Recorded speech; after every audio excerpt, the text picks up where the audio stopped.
So if you would mute yourself, since I'm, like I said, I'm trying to do the technical part of this myself, um, until it's time to speak.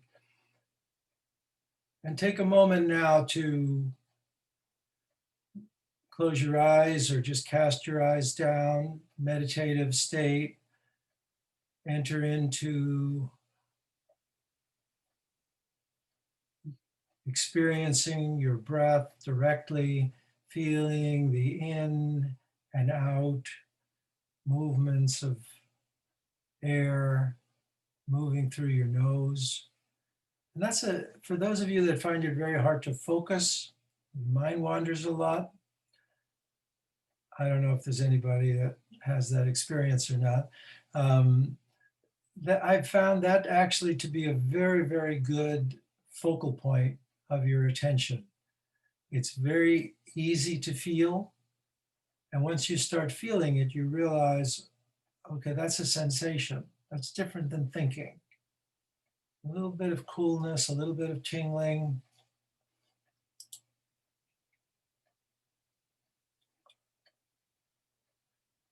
And once you start to feel directly entering into sensation, sensory experience, then you can expand the lens in a way. Your attention spreads out. It goes from just feeling that little bit of tingle at your nose to experiencing the movement of your chest, the movement of your shoulders.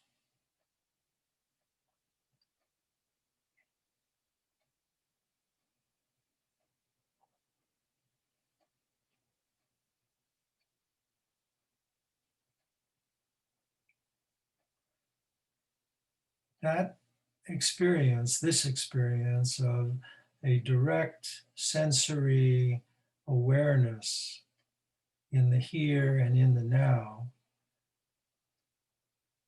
helps us make that shift to the sense of the sacred, the sense of the one that you are within. You could say those words, the higher self, the soul, the one that you are. But until you make the shift into a direct experiential mode, it's really hard for that to have any meaning experientially.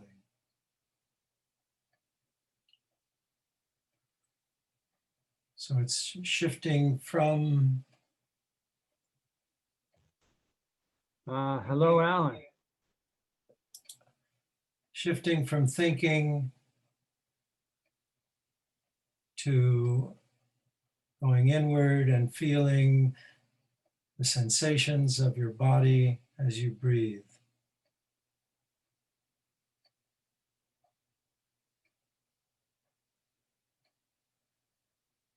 And we're all here at the same time, each in our own space. Where you are right now is the here for you. The now, this moment, the present moment, that's the same for all of us. And I want to just mark that this is a full moon time.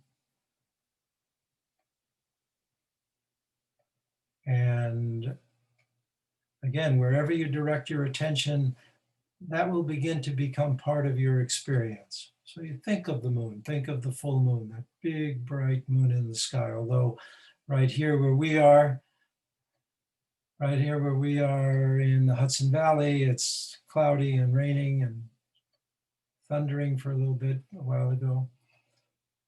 So the moon isn't as apparent. It's there.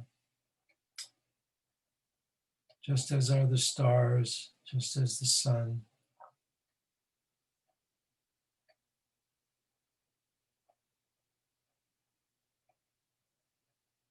It's so important that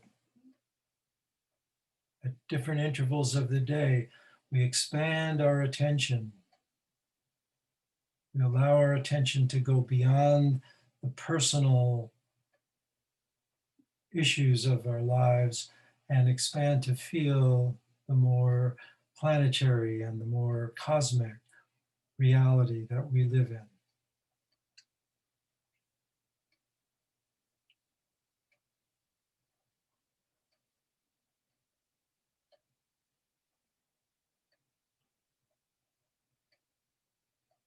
It's also getting darker, not only in the day, but in terms of the length of the day, in terms of the amount of light that we have during our days as the autumn progresses and we're moving toward winter,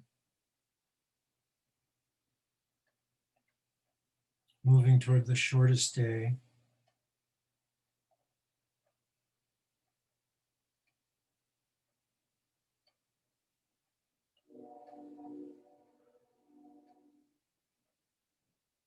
So it's this conscious choice to shift our attention that can make all the difference in our capacity to stay sane, as I call it, to stay healthy. And the theme that I wanted to focus on tonight a bit is balance, to stay in balance. Sort of the opposite of, well, the opposite of balance is imbalance. And the polarization that we've been experiencing in the world, especially in this country, but really all over the world, intensifies that sense, that question of, can you stay in balance? And so we'll look a little bit at some thoughts about that and some ways of working with that.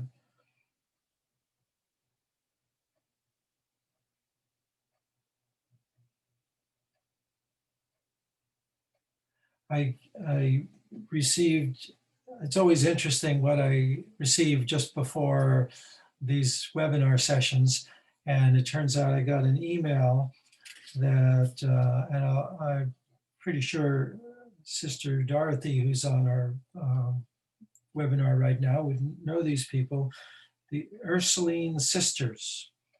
The Ursuline Sisters are marking the 40th anniversary of an event in El Salvador when a group of sisters were kidnapped, abducted, and killed.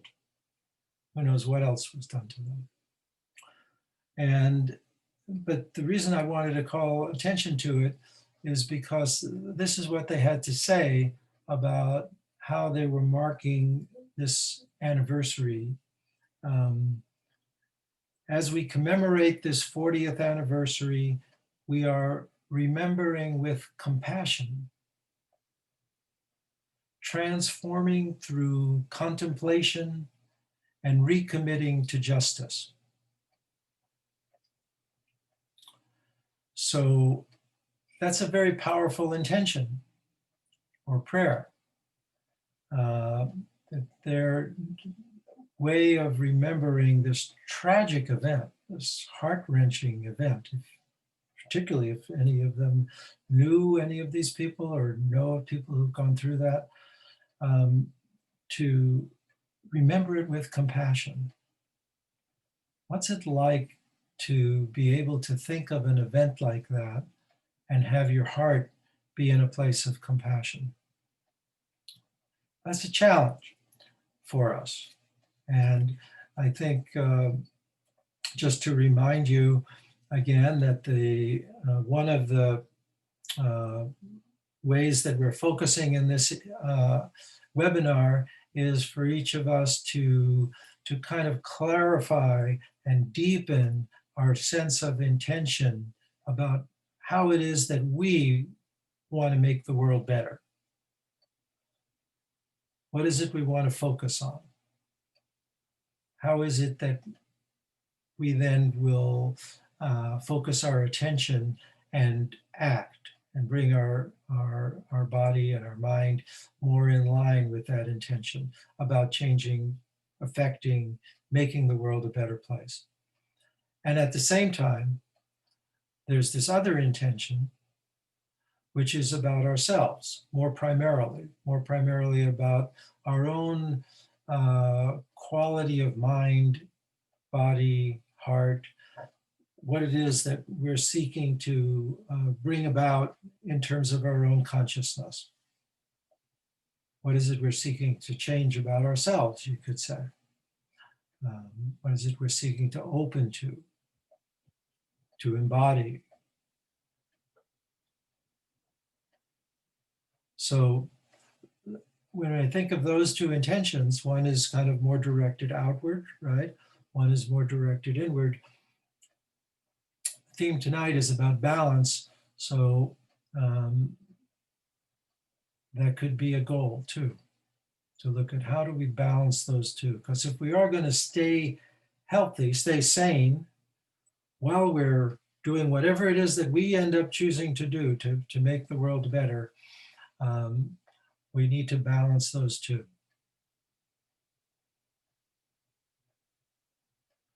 So we look at ourselves and we can ask, and we can journal write or talk to each other, talk to other people about our intentions and how we're balancing that inner intention of what it is we're seeking to embody in ourselves, change within ourselves, and what it is that we're seeking to do about this crazy world.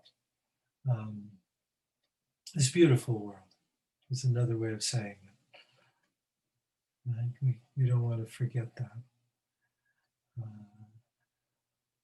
Certainly for me, one of the things that helps me stay in balance and stay healthy is experiencing the beauty of the world. Whether very often for me, that's by being in nature, by being where there's trees and there's where I can feel the earth, where the sky is more apparent, isn't covered over by building material and or car ceiling roofs. I'm actually out, and even in the winter, or at least it's not heavy duty winter yet in the Northeast, but even in the winter we can do that.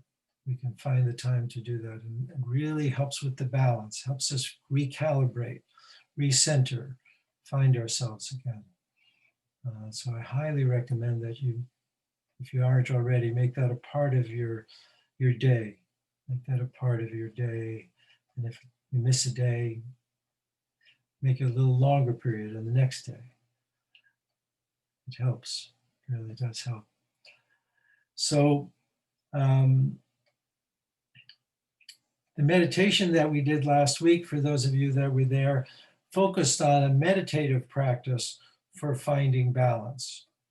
And we looked at how in the traditions of yoga and shamanism and spiritual traditions throughout the world, there's a central vertical energy axis that runs through us, from above our heads, down through the head, and down past the feet and into the earth. And that line, that axis, becomes a centering, balancing pole for us in terms of our left, right, front, and back. And both the left and the right and the front and the back have a way of energetically being related to our consciousness. The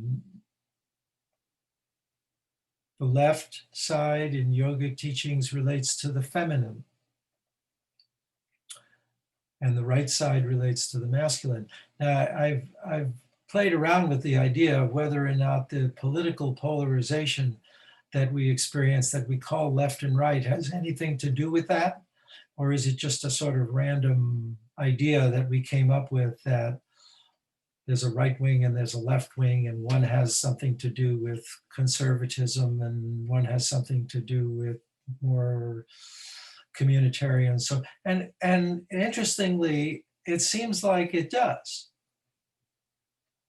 The right side, in without having anything to do with politics, is understood to be the more dynamic and outgoing and assertive, and when it's very imbalanced, aggressive, individualistic, you could say, polarity. And the left side tends to be more relational, more receptive, and can be nurturing. It also has been observed that when we're overbalanced on the left side, when that's a problem of imbalance, we become, in a sense, more controlling, more rigid. So if you think about the stereotypes of the left and the right politically, it kind of fits. It kind of fits that the left wing tends to want to take care of everybody, nurture the community, the relationships of people. The right side wants individual liberty, freedom, do what you want to do, but be free to do that way. And the imbalance is where the problem can come in. Now, that's not to say that necessarily in our country at this time, if you look at what's happening on the right side, right wing and the left wing, we got to find someplace in the middle, and that's what will work. But understanding the core values or principles of these two polarities, I think, is important. If you think about rural people, which tend in our current political climate to align with the right, they live lives in which they feel like they can just do what they want to do. They've got land, they've got the ability to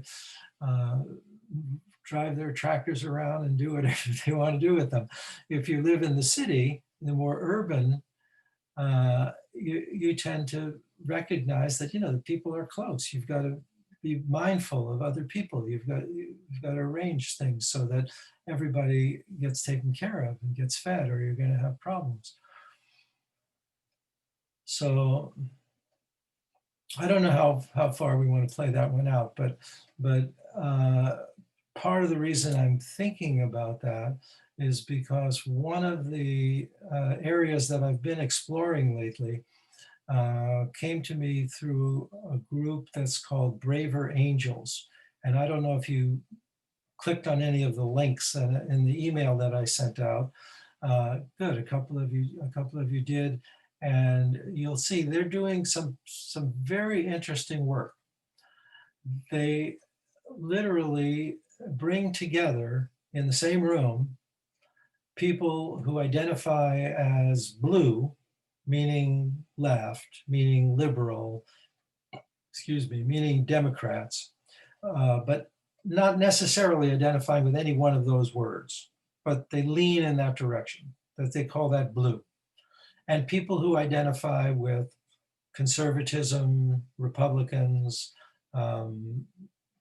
Trump, but not necessarily any one of those things. They just lean in that direction. They bring them together for these workshops in which they practice listening to each other, getting to know each other as human beings beyond the politics, having meals together,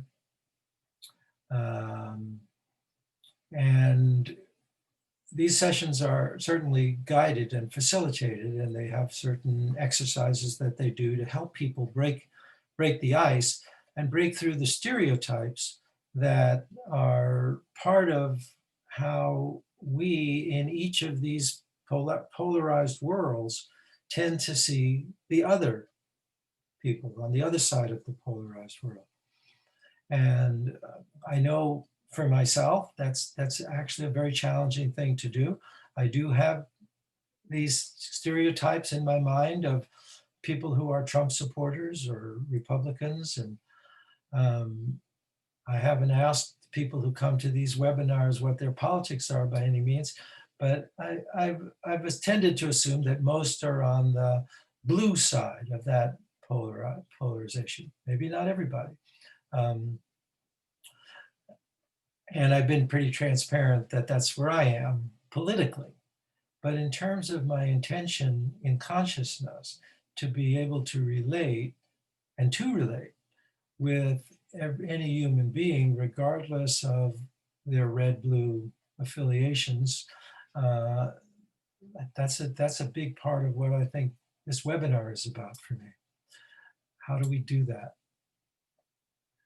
71 million Americans voted for Donald Trump.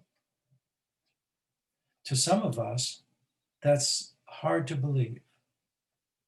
Now, for people on the other side, I can't speak for people on the other side because I don't live on that side of the fence, but they find it really difficult to, if they try to understand the 75 million or whatever it was that voted for Biden. So we have to live with that. We have to, if that is, if we're going to be at all involved in making the world a better place. We have to be aware that many of our neighbors are on the polar opposite end of the political spectrum, and their ideas about social reality, their ideas about people can be very, very different from ours. Now, that group, Braver Angels, not only does workshops where you come together with other people, and I haven't seen any of these directly, I've seen films of it, but they also do workshops for all of us to depolarize in our inner life. In other words, when you think about, in your own mind, people who are on the opposite side of the fence, whichever one it is for you, how do you hold them? What goes through your mind? And I wanted to share with you actually a map, what they call a, let me see,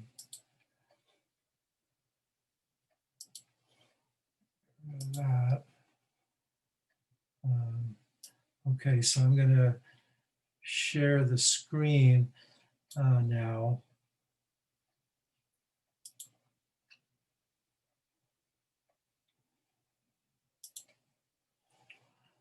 Well, this is just a reminder of, for those of you that weren't here last week, there's a slight shift what I was focusing on, but we talked about where do you put your attention in terms of changing the world, working with making the world a better place, and how there's one axis to think about that you could be along the continuum of, which is from person, individual, like yourself, like changing yourself, working to make yourself a better person, to working on the world. And you have organizations, and you have workshops, and you have teachers and teachings that focus anywhere along this continuum, if you think about it. And so it's good to at least give some attention to each of them and not get too imbalanced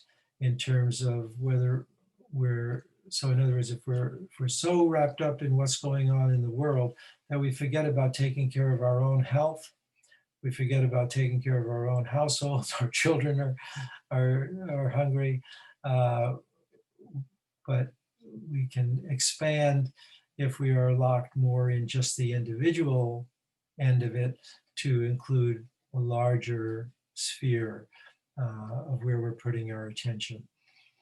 So it's just a reminder about that.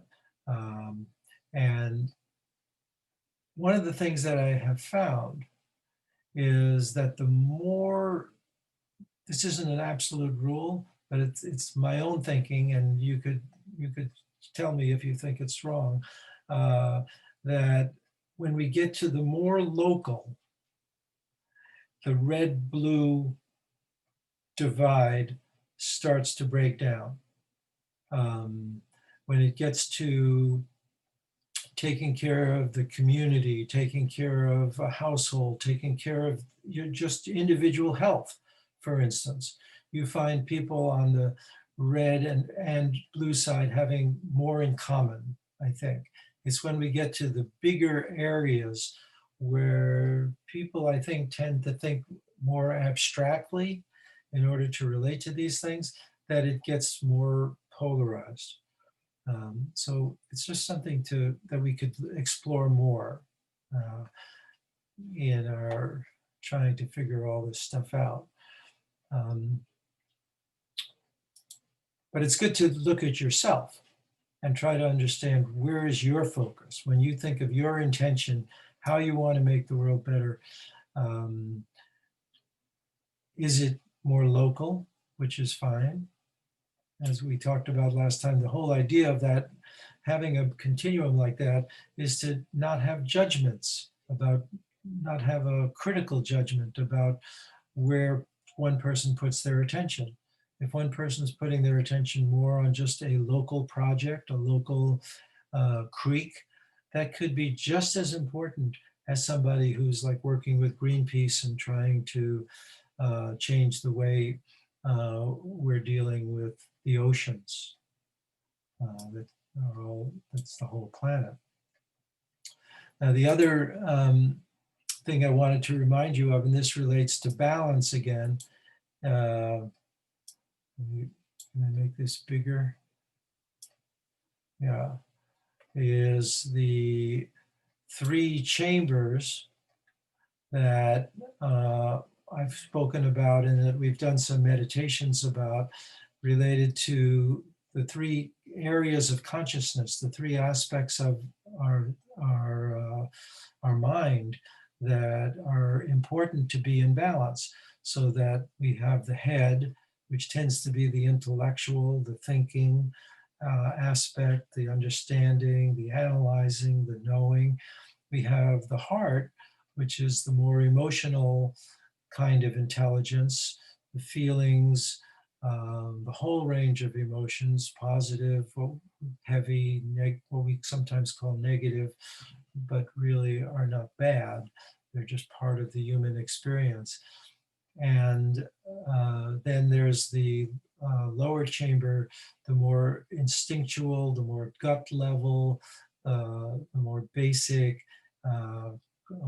animal part of ourselves. And in this kind of teaching of yoga and energy work, the fact that this is higher in space, the head, doesn't mean it's higher in the sense of importance. All three are sacred, spiritual, just different aspects of our nature.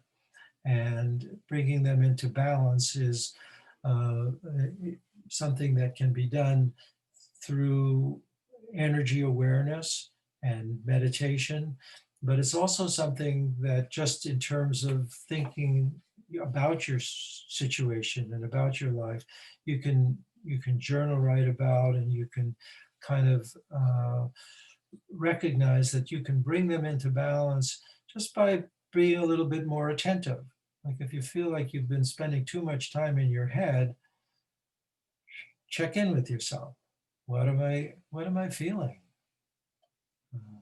We take these issues that we get polarized on, and we get a lot of angry feelings, we get a lot of fearful feelings, we get a lot, and a lot of the time we're not paying attention to those feelings.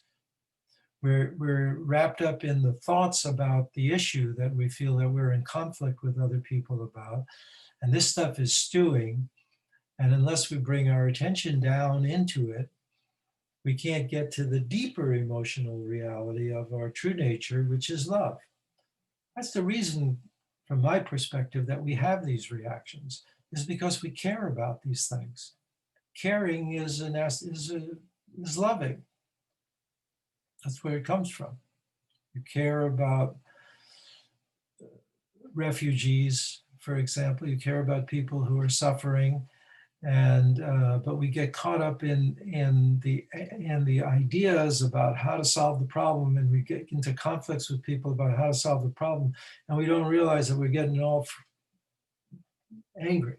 We're getting all projecting blame and shame and all of that, and then this area too, where sometimes it's about fear, sometimes it's about repressed energies, repressed consciousness that we haven't been paying attention to, and so all of this is about coming into balance within ourselves.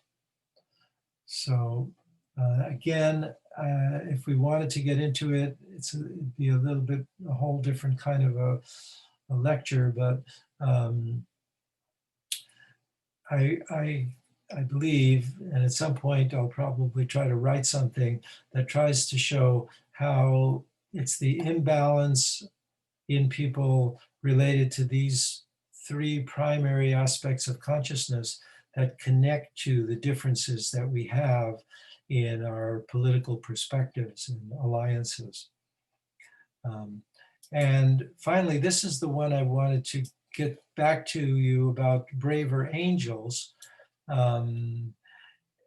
They have worked out a lot of very interesting materials to try to help break down for people why it is they're so angry at other people and why it is they're so unable to communicate with 50% of the population or so of the country.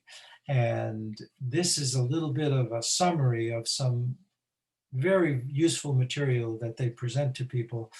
But I wanted to just give it to you because I think that even though it kind of comes more at the end of a lot of explanation, it's very powerful and very valuable to just take a quick look at it.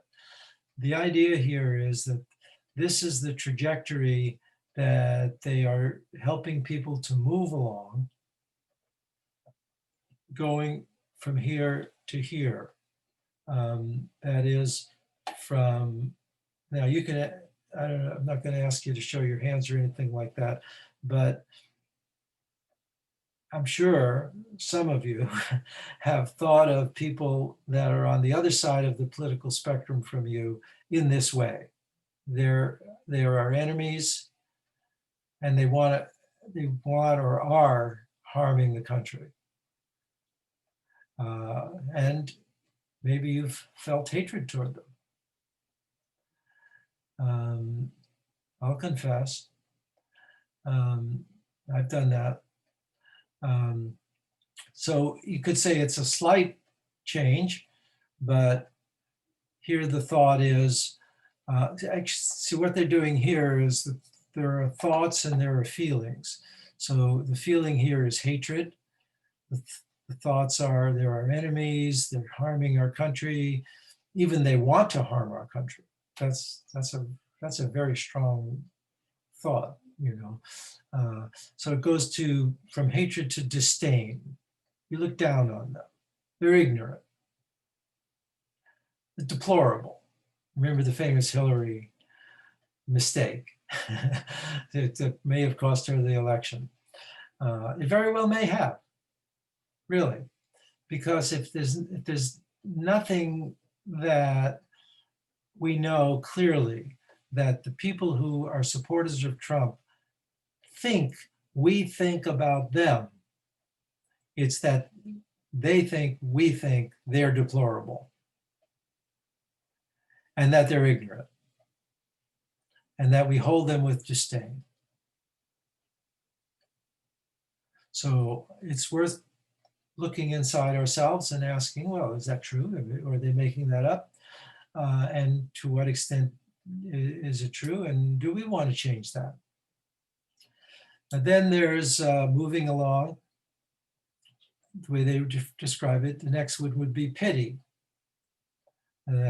Pity, they're ignorant, they've been duped, they're well-meaning, but they have foolish ideas, right? And it goes to, and this is, can you imagine this?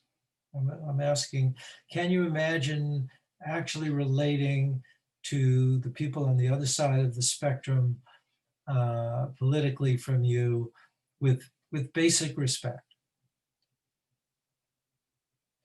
And do you want to? We have to ask ourselves that. Do we want to move from here to here? Are we attached to these attitudes and these thoughts in our own mind, and we find comfort in it? We find comfort in it because we look at the news feeds that basically are all on that end of the spectrum, on one side or the other. If you're on the right, you're looking at Fox News, and they look at us. I'm the us. At the left, at the blue, with disdain or hatred, best at pity. You know, foolish. We're fooled. Well-meaning, bleeding heart liberals. We mean well, but we're really, just foolish about things, and we don't understand. There's no respect. So where are the media outlets that actually express this quality of basic respect? They have something to contribute. They have some valid points. So overall, they're flawed.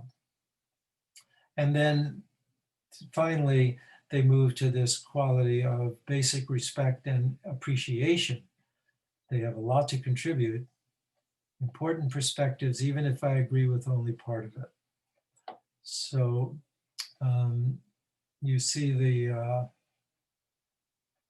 get the basic idea.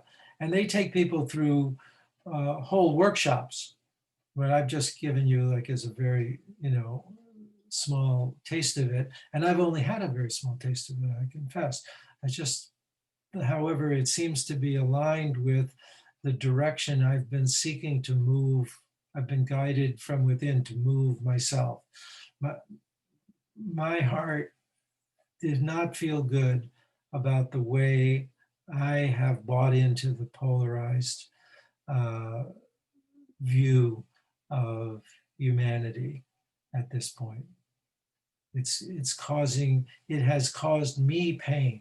And in looking at that pain and looking deeply at myself, I've really recognized that it's important for me to make a shift and seek to really not just say the words, but enter into a place of respectful communion with the people who politically, just in their thinking, are on the opposite side of a spectrum from me.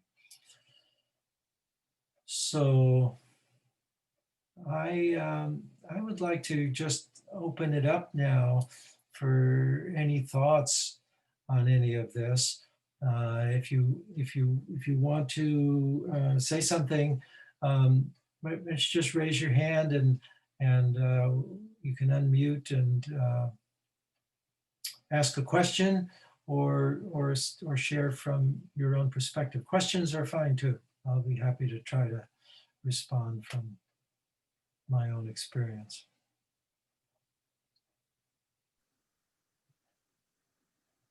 I have something to say. I don't want to take too much time, but I really appreciate this because it seems like a theme that's been coming up for me. Some of you might have been in small group with me when I was complaining about my hedge, and that what I decided to do about my hedge was, I didn't actually do it, was make a blog about the hedge, because it's really, it's weirdly that place between individual and public. Anyway, I was going to write a little blog about how to it was going to be called The Hedge, like how to get along in difficult times or whatever. And I don't know how to explain it, but I've been thinking about this, what do you do with your neighbors? How are we going to get over the hedge? I don't know how to explain that, but that's one part. Wait, I'm missing what you're saying, Melinda. Did you say with the head? No, a hedge. Some people who were in my small group know. Yeah. I literally have a hedge around my house. Okay. And so it's become this metaphor because it was a big, beautiful thing with birds in it, and it's bird nests, and it's like lovely, and it makes me feel like protected, and it makes my place kind of woodsy. But it had grown over the sidewalk so that it was more like walking along a woodsy trail when you walked down my sidewalk, and you didn't have 2 full squares. And so somebody turned me in, and I had to, cut the hedge back so that 2 squares of the sidewalk are visible by 2 inches, and you can't have, anyway, long story. But so I'm talking about my hedge, literally, like the mindset, it made this whole metaphor of like the mentalities of like the nature, and then the like, no, you have to control it, and we need 2 squares exactly, and you got to kill it to get the 2 square, the whole thing. So I wanted to make that into a newsletter, because coming outside of my hedge, I really had to, it was really hard for me to get, I did this, this whole thing came up, your whole like rainbow thing that you just showed, like totally came up with my neighbors who were like, who turned me in, like they turned everybody else into, all the hedges in my neighborhood look like this, what's wrong with them, why don't they know that a bird lives in there, and they just want to kill it, whole thing. Just came up with the very simply in my own literally front yard, and then I was really like, I like my neighbors and I'm trying to get along with them, so I sort of decided I needed to do this thing where I made a blog or some kind of project where I figured out how to go along with my neighbors who don't all think the same as me in these difficult times, and then here's this huge big beautiful thing that's doing that. Just great. A lot less work for me. So well, it can relate to any sort of conflict. It doesn't have to be the red-blue political divide, Republicans and Democrats and Trumpers and liberals. Yeah, it can relate to any kind of conflict. It's true. Developing a way of skillfully communicating that also includes in your heart being compassionate towards the other person, understanding that they have reasons why they feel the way they do, and you can empathize with them and understand them, even if you disagree, even if you end up disagreeing. One of the things that came out of these workshops is that people didn't necessarily change their political views, but they radically changed the way they perceived the people on the other side, and had an increased willingness to listen to other points of view. So how that will play out in the future in terms of their politics, probably remains to be seen. Yeah. Yeah, Peter. Yes, when I received your email, Alan, I was very much in line with what you said about your view of the world as a left-leaning or wanting to address poverty and social justice and the issues in the world. And then I think of, most people are angry at Trump and how he was so uncaring and narcissistic to a degree, such a big degree. But he was kind of in favor of not having such a lockdown. And the lockdown seems to be so destructive to humanity, with so many people going bankrupt and poverty and everything else. So I see both sides of it, of Trump being bad, but I think the coronavirus, there's an agenda there that's very dark of what the future is going to be. So I see both sides, and I would welcome the opportunity to talk to other people about it and see if we have more of a dialogue to erase the division that is so prevalent. Yeah. Yeah. Thank you. And I was Well, maybe hoping- we'll get some of those braver angels to come over in Rockland County and give a workshop. So I think there would be a lot of interest. You know, some people have said to me when I've been sharing this, it's so very recent that I've been getting more involved with it, that, well, yeah, it's always the liberals that have to have empathy and understand the people on the other side. And when are they going to start having empathy for us and trying to understand us? But the truth is that at these workshops, they have an equal number. They have an equal number, at least of self-identified reds and blues. Now, they may have a backlog waiting list of blue people who want to be in it and can't because they're trying to keep the numbers equal.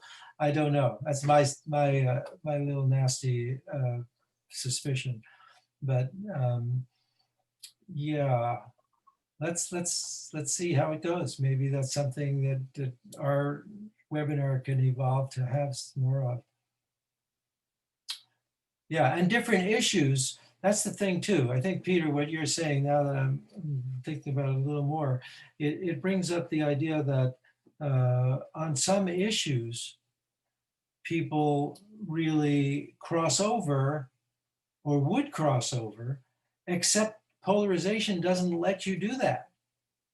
Almost every single issue is in the pocket of one of these tribal polarized identities or the other. You're either, if you're in this group, here's the checklist. This is what you believe about climate. This is what you believe about immigration. This is what you believe about healthcare. This is what you believe about the economy and taxation and all of that. And if you're in this group, you don't believe any of that, whatever they're good, because they're the ones that are saying that.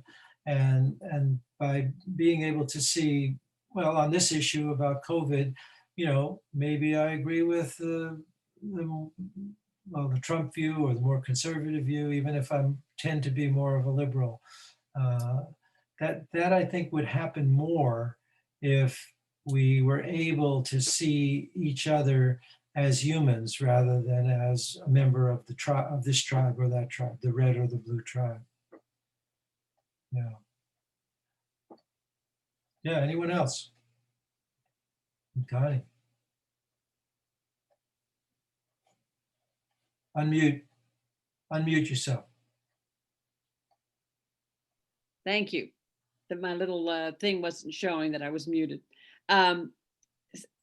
The thing about like a lockdown and we all have acquaintances or friends who have businesses or restaurants and the troubles they're having, but you know, you think about what there's a green thing there that's they had made a noise. I get it. So about the impact on medical care.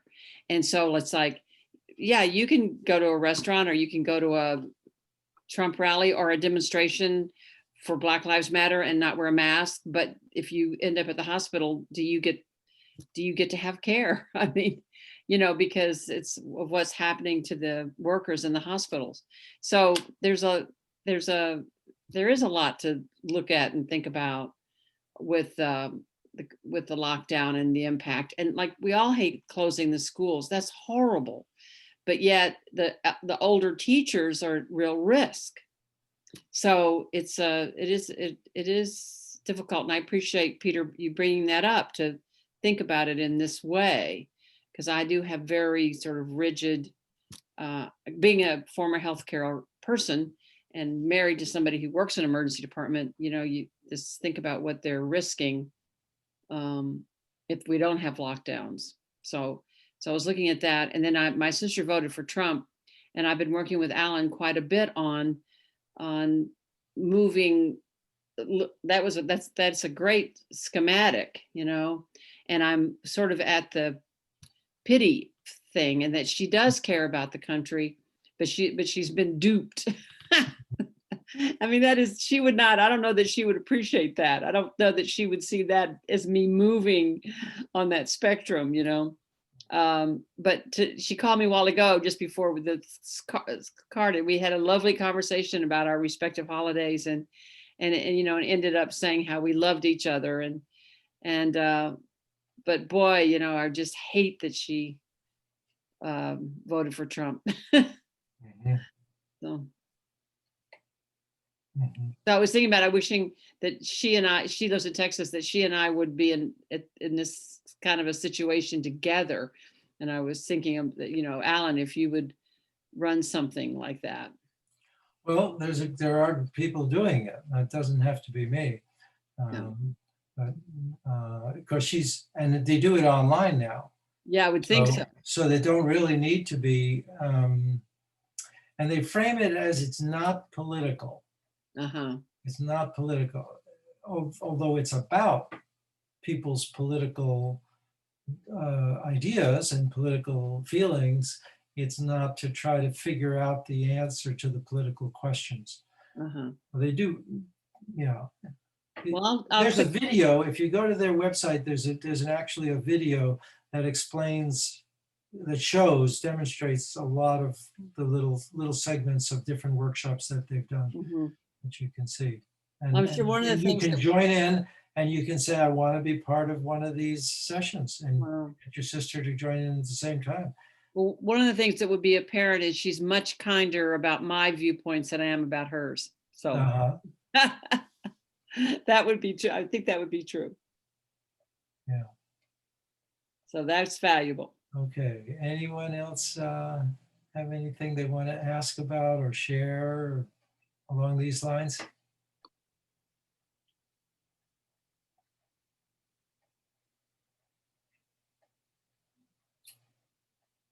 Okay.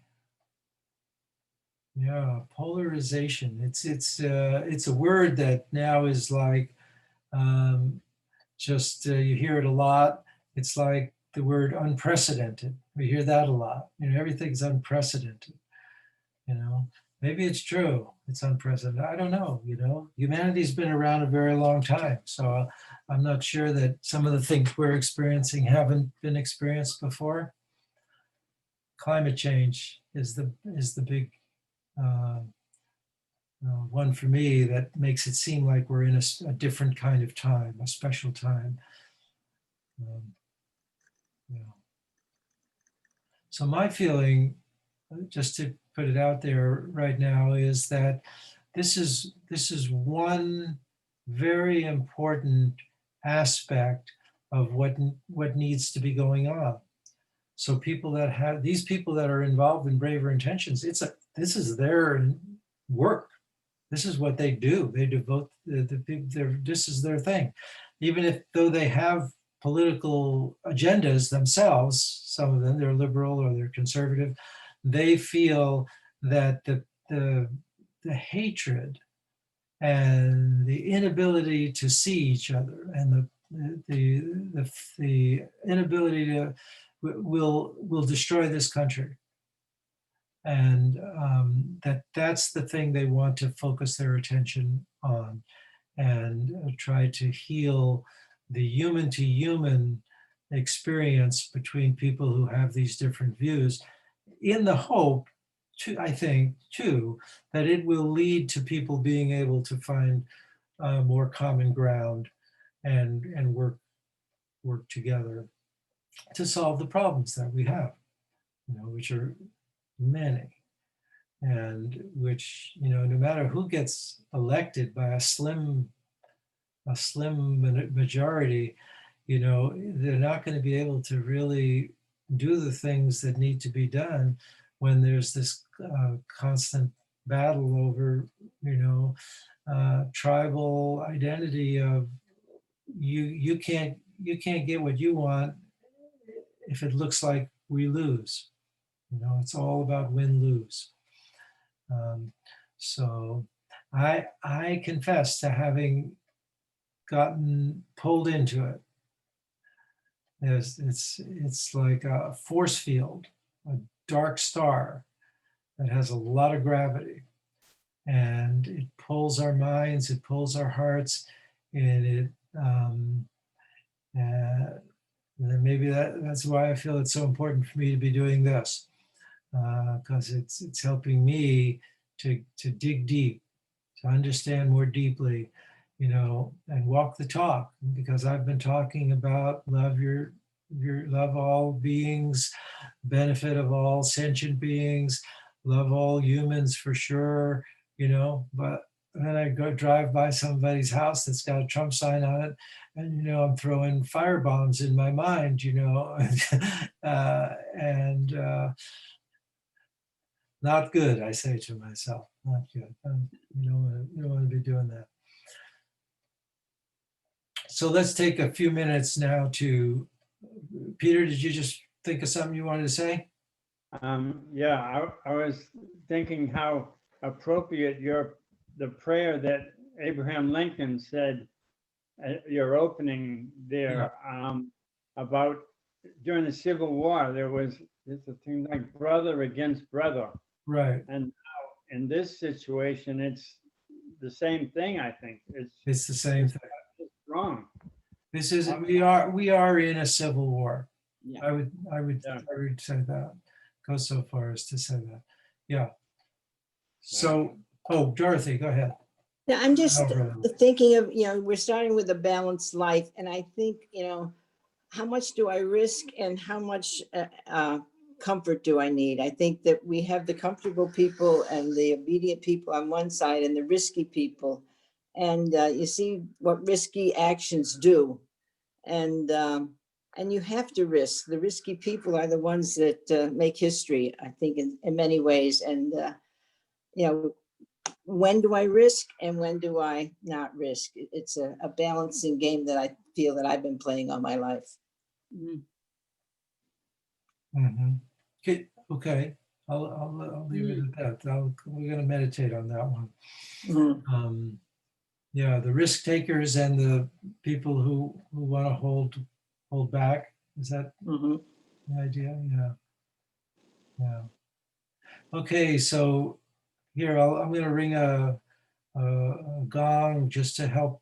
Sometimes, just like focusing on the sensory experience of the air coming in and out of your nose is a method to get us out of our head a little bit and into the experiential mode.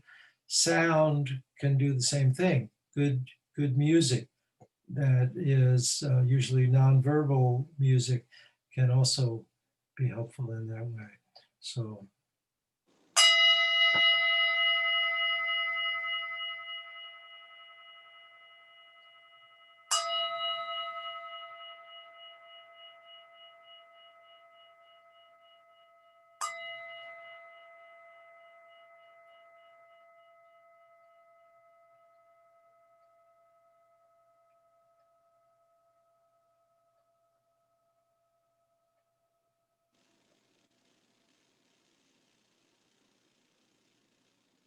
So we've been discussing a lot of words, a lot of thoughts.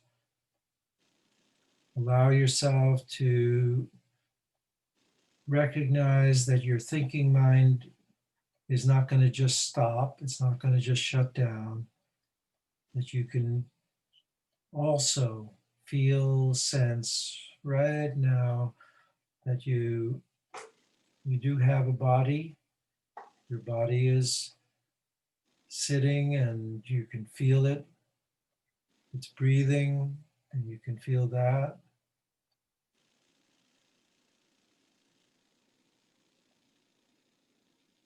You are where you are and where you are, whatever house or building it is, it's on Mother Earth, and around and under and over that building.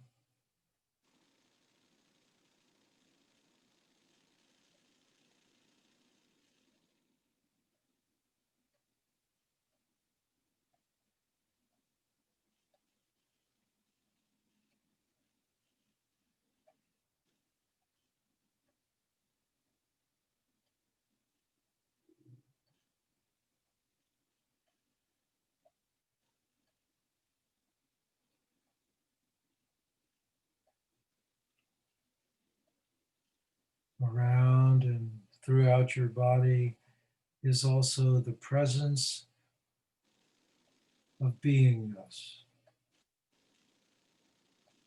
presence of the true nature, the one that you are, that's not attached to thoughts.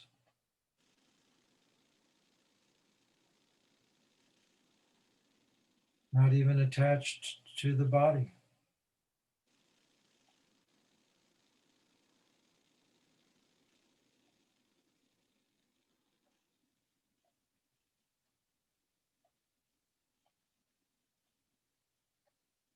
Pure awareness, pure light.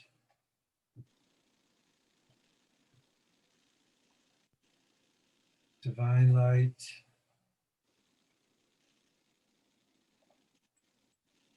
May we open ourselves to feel, sense, know this presence and be vehicles for the great love that it is.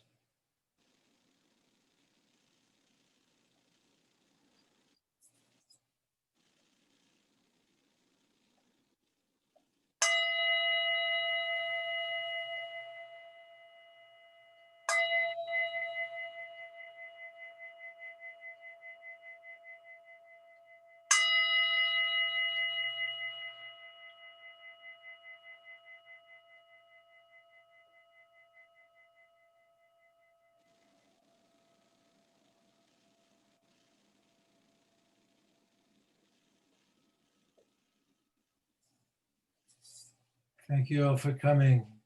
Blessings. Thank you.